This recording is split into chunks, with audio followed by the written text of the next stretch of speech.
안녕하세요. 연세 닥터현 치과 원장, 치주과 전문의 연재영입니다. 오늘은 스케일링에 대해서 전반적으로 말씀드리겠습니다.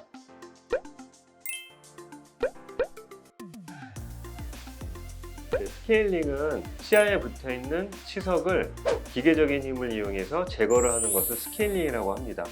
치석이 생기게 되면 치석에 세균이 붙어 살기가 좋은 환경이 조성이 되기 때문에 적절한 시기에 그 치석을 제거를 해주시는 것이 중요합니다.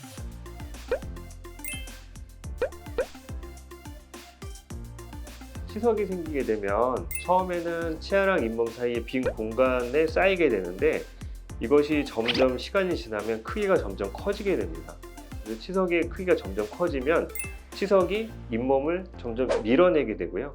이렇게 밀려난 잇몸은 염증 반응으로 많이 붓게 되죠. 그렇게 부었을 때 건드리면 피가 나고 그런 증상이 나타나게 되는데 그걸 또 방치하게 되면 그렇게 밀려난 잇몸이 그 자리에 그 후퇴된 상태로 고정이 되기 때문에 나중에 치석을 제거하더라도 밀려난 잇몸이 다시 회복이 되지 않아서 드러난 잇몸이 그대로 노출이 되게 되죠. 그러면 치아 주변에 덮고 있던 잇몸이 사라지는 거기 때문에 점점 치주염으로 발전할 위험성이 점점 높아집니다. 그렇기 때문에 치석을 너무 오래 방치하지 마시고 주기적으로 스케일링을 받으시는 것이 좋습니다.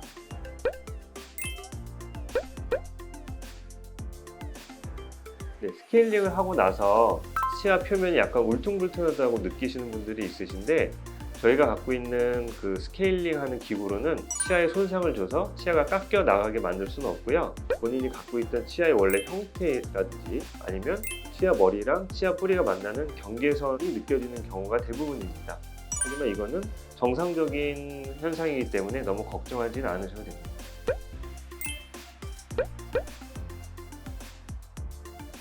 치아 표면에는 미세한 구멍이 있는데 그 구멍이 치석에 막혀 있다가 스케일링을 할 때 치석이 떨어져 나가게 되면 구멍을 통해서 신경이 자극이 돼서 시린 느낌이 나실 수가 있는데 이런 시린 느낌은 며칠 지나면 대부분 사라지기 때문에 걱정하지 않으셔도 되는데 그런 시린 느낌이 일주일 이상 지속이 된다든지 아니면 찬물을 못 드실 정도로 괴로우시면 다른 원인이 있을 수가 있기 때문에 치과에서 그 치아에 대해서 검진을 받아보셔야 됩니다.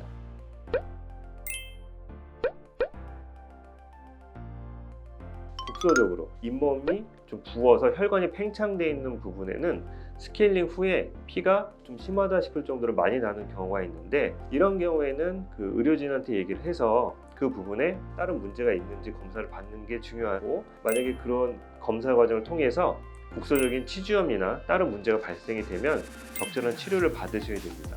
다른 경우로는 전신적인 질환이 있는 경우, 예를 들어서 빈혈이 있다든지 혈액에 관련된 질환을 가지신 분들 중에 인지를 못하고 있다가 스케일링을 받은 후에 잇몸에서 피가 굉장히 많이 나는 경우가 있는데 이런 경우에도 즉시 의료진에게 말씀을 드려서 적절한 치료를 받는 것이 중요합니다.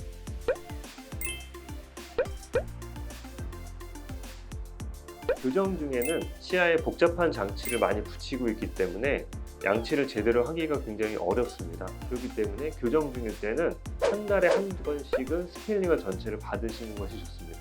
그리고 임플란트라든지 브릿지 같은 보철 치료를 받으신 분들도 좀 보철물 주변에는 거친 부분들이 있고 구석진 부분들이 있기 때문에 다른 정상적인 부분보다 치석이 훨씬 빨리 생깁니다. 그런 분들도 더 자주 스케일링을 받고 검진을 받으셔야 됩니다.